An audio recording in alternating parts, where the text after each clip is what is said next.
आपको लेकर चलते हैं पाकिस्तान, जहां 5 महीने बीतने के बाद भी ऑपरेशन सिंदूर का खौफ जिंदा है। जनहित में हमने आपको दिखाया था कि आतंकी आका डर से अपने अड्डे बदल रहे हैं और अब आतंकवाद की नई फैक्ट्री के कंस्ट्रक्शन की तस्वीरें भी सामने आ गई हैं।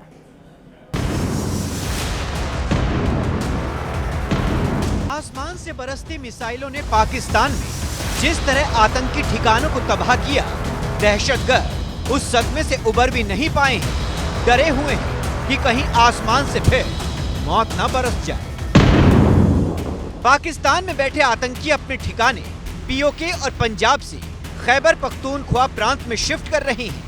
पाकिस्तान प्रायोजित आतंकी संगठन लश्कर-ए-तैयबा की नई फैक्ट्री का पता खैबर पख्तूनख्वा और अफगानिस्तान की सीमा पर है, जिसे जिहाद-ए-अक्सा नाम दिया गया है।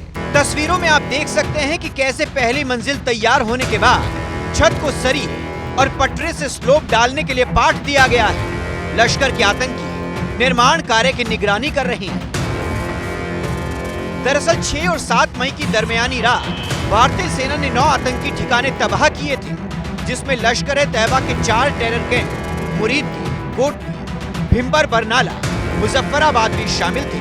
भारतीय सेना की संभावित कार्रवाई से बचने के लिए आतंकियों ने नया ठिकाना तो खोज लिया है, लेकिन उनका बचना अब भी नामुमकिन है। उनकी भूल है अगर वो समझे कि हिंदुस्तान को बर्बाद नहीं कर सकता। आपको कल याद होगा जब पुलवामा के ऊपर हमला हुआ था, जब 40 सीआरपीएफ मारे गए थे, तो हिंदुस्तान ने जब बालाकोट के ऊपर सही की थी। बालाकोट जो था पख्तूनख्वा में था। खैबर पख्तूनख्वा में लश्कर-ए-तैयबा का ये ट्रेनिंग कैंप मरकज जामिया अहले सुन्नाह के पास खाली पड़ी जमीन पर बन रहा है। इसी मरकज में आतंकी सैफुल्लाह कसूरी समेत कई आतंकी जुटते रहे हैं।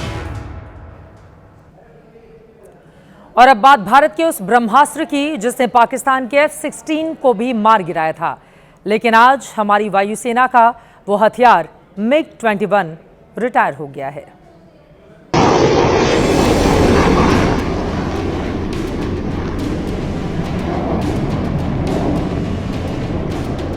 (1963) से भारतीय वायुसेना की सेवा कर रहे MiG-21 को आज विदाई दे दी गई। 62 वर्षों तक देश की सेवा करने वाले सुपरसोनिक फाइटर जेट की विदाई के मौके पर खुद वायुसेना प्रमुख air chief marshal AP Singh ने MiG-21 की आखिरी उड़ान भरी।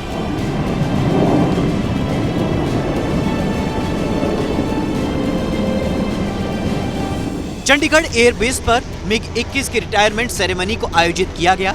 इसकी खास वजह यह है कि चंडीगढ़ बेस से ही इसे लाया गया था। MiG-21 का एक साहसिक इतिहास भी रहा है। 1965 के युद्ध में MiG-21 ने पाकिस्तान के दांत खट्टे कर दिए थे, तो 1971 में पाकिस्तान को सरेंडर कराने में भी इसने बड़ी भूमिका निभाई। 1999 में रण ऑफ कच्छ में भारतीय सीमा से घुसपैठ कर रहे टोही विमान को मार गिराया, तो बालाकोट एयर स्ट्राइक में पाकिस्तान के F-16 फाइटर जेट को भी ढेर कर दिया था। जबकि हाल ही में हुए ऑपरेशन सिंदूर में नाल एयरबेस पर MiG-21 अलर्ट पर रहा।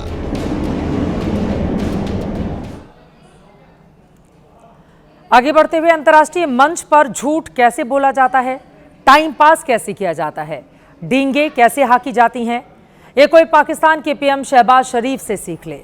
थोड़ी देर पहले शहबाज शरीफ ने UNGA में अपनी स्पीच दी है और सबसे लंबी ये फेंकी कि ऑपरेशन सिंदूर के बाद पाकिस्तान ने भारत को हरा दिया था, वो तो ट्रंप ने बीच में आकर युद्ध रुकवा दिया, ये बोल रहे हैं। शहबाज में ट्रंप की जबरदस्त चापलूसी की है, उन्हें शांति का पुजारी बताकर नोबेल प्राइज की सिफारिश भी की है। Pakistan agreed to a ceasefire facilitated by President Donald Trump's bold and visionary leadership, outstanding contribution to promote peace in our part of the world. Pakistan nominated him for Nobel Peace Prize, and I think this is the least we could do for his love for peace, and I think truly he's a man of peace. लेकिन शहबाज ये नहीं बता पाए कि जब भारत ने 9 मई की रात पाकिस्तान के 13 सैन्य अड्डे तबाह किए थे, तो उसके DGMO ने फोन क्यों लगाया था, पाकिस्तान की सट्टी पिट्टी गुम क्यों थी, जवाब क्यों नहीं दे पाए।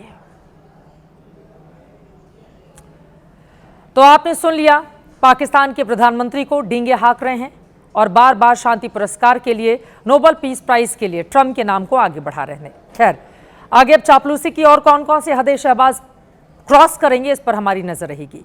और अब आज का जनहित मंत्र, संघर्ष से प्राप्त की गई सफलताएं स्वाभिमान पैदा करती हैं, अभिमान नहीं। इसी के साथ जनहित में आज के लिए बस इतना ही।